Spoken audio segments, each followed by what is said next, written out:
কুড়িগ্রামের উলিপুরে গৃহবধূ রোকাইয়া আক্তার রিঙ্কি হত্যাকাণ্ডের ৩ বছর পেরিয়ে গেলেও রহস্য উদ্ঘাটন না হওয়ায় সুষ্ঠু তদন্ত, প্রকৃত অপরাধীদের শনাক্ত ও গ্রেপ্তার এবং ন্যায় বিচারের দাবিতে মানববন্ধন ও বিক্ষোভ মিছিল অনুষ্ঠিত হয়েছে।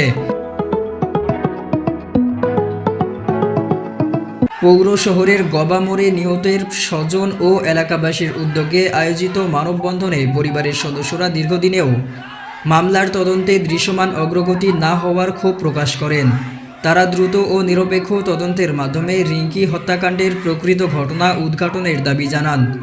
মানববন্ধন শেষে ২ শতাধিক নারী পুরুষ বিক্ষোভ মিছিল নিয়ে উপজেলা নির্বাহী কর্মকর্তার কার্যালয় ও উলিপুর থানার ভারপ্রাপ্ত কর্মকর্তার কার্যালয়ে যান। পরে হত্যাকাণ্ডের দ্রুত তদন্ত, জড়িতদের শনাক্ত ও গ্রেপ্তার এবং ন্যায় বিচারের দাবিতে স্মারকলিপি দেওয়া হয়। নিহত রিঙ্কির পরিবারের সদস্য ও স্থানীয়দের দাবি, নিরপেক্ষ তদন্তের মাধ্যমে প্রকৃত অপরাধীদের আইনের আওতায় এনে দৃষ্টান্তমূলক শাস্তি নিশ্চিত করতে হবে। একই সঙ্গে তদন্তের নামে কোনো নিরপরাধ ব্যক্তি যাতে হয়রানির শিকার না হন সেদিকেও নজর দেওয়ার আহ্বান জানান তারা।